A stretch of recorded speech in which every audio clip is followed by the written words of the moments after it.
So I'm going to introduce myself. So my name's Tony, run a company called BitSmart. I hold the tech support seat, and my insight today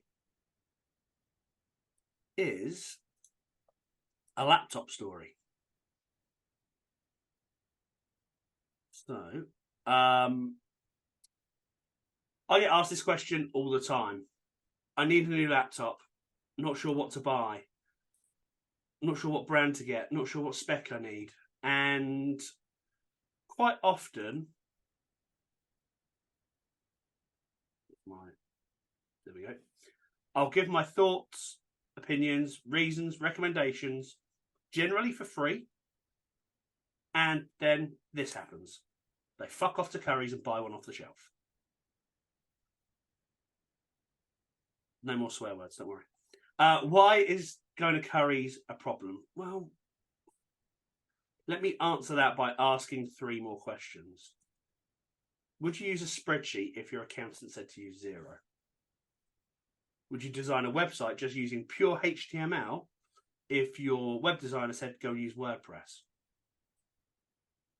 Would you continue to use a breached solution even if you knew it had been breached? MailChimp, for example. No, you wouldn't. So why do people ignore advice when it comes to buying laptops and things like that? Firstly, they're tangible. We can touch them, we can feel them, we use them every day. And while we all have thoughts on what brand we should buy, laptops, much like smartphones, evoke emotion, whereas other hardware in our businesses don't. How many people get emotional about their printer or their stapler? Doesn't really happen.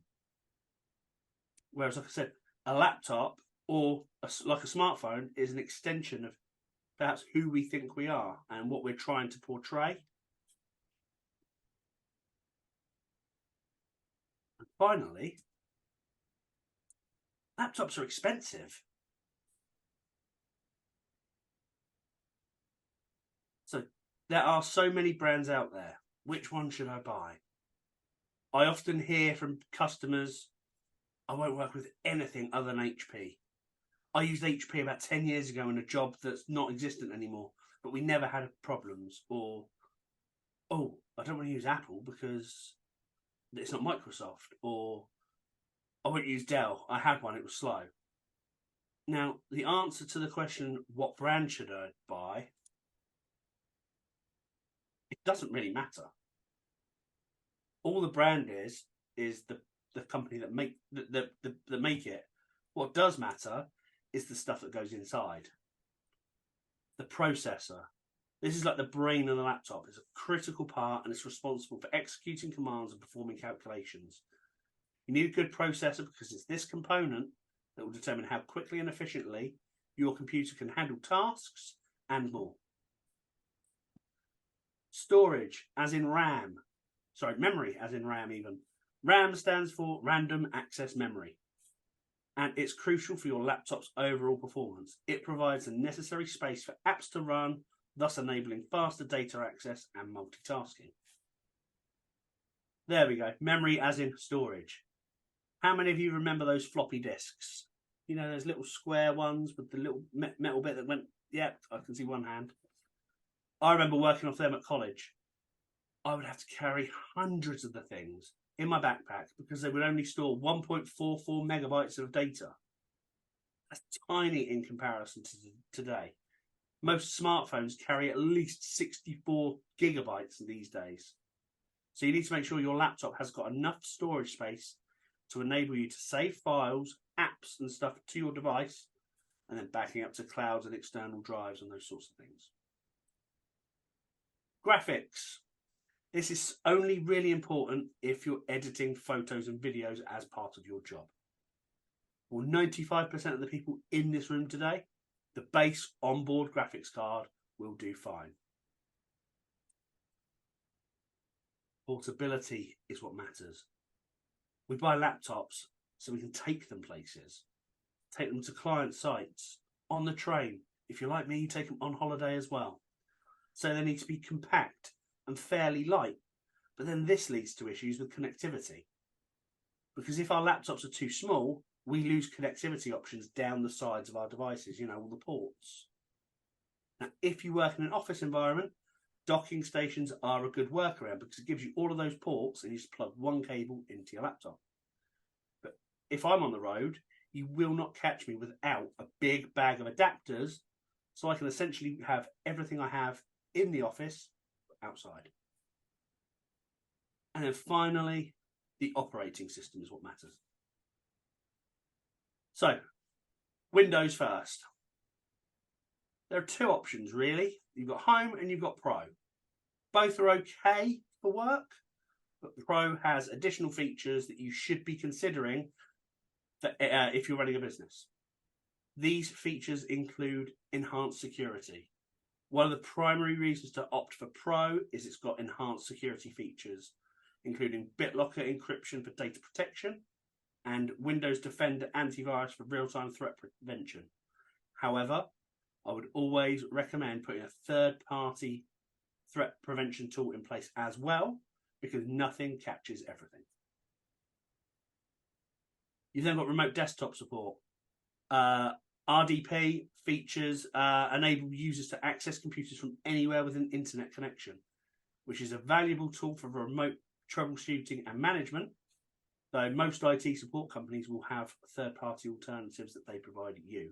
However, if you need to access your laptop from another device, as long as it's on and connected to the internet, you can do that with Pro. You then got group policy. So this Windows Pro provides advanced group policy management, which is a crucial feature for business because it enables better control over user settings, app behavior, and security across multiple devices, meaning that IT admins and things can manage the process for consistent computing in a more streamlined manner. You've then got domain join, which to you, most of you won't mean a thing. But if you use Microsoft 365, you can link your Microsoft 365 with your Windows 10 Pro, and essentially you just sign in with your 365 email address and password to your laptop, meaning less passwords for you to remember. It also simplifies things like user authentication and network administration. We've then got virtualization. This is where typically developers will be able to spin up a virtual machine on a computer, meaning that they can test and run multiple operating systems simultaneously. So they could be running Windows, Linux, Mac, all from one device using this virtualization software. You've then got advanced user experience. This is around software updates because you can delay or schedule updates so that they don't interrupt your work at inconvenient times. If you're using a home version of Windows, how annoying is it when it just says, we're going to update, and it just chucks you out? You've then got access to the Windows Store for Business and additional language support, which is great if you've got people dotted around the globe. Personally, I recommend Pro to every company I work with. You then got Mac, typically chosen by creatives, or at least it was in the past. It's one operating system, there are no variants to confuse yourself over, and all the security features are baked in. But again, you should still be using a third-party security stack because nothing is infallible, even Mac.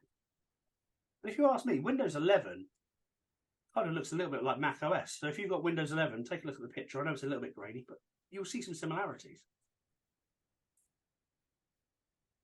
So if I was going to recommend you buy a particular brand of laptop right now, I would be picking from these brands. All of them have got long-standing business use cases and are generally built for business use if you're buying it with Windows Pro or Mac OS if you're buying Apple. Plus, parts are generally more widely available. Acer, Asus, for example, have built up a reputation of being for home use, whereas Alienware, which is the one in the corner next to the Microsoft logo, is a gaming-centric device. So if you have any doubt about your next laptop purchase, please feel free to just ask, or I can even send you my minimum spec sheet for your reference. All you need to do is ask.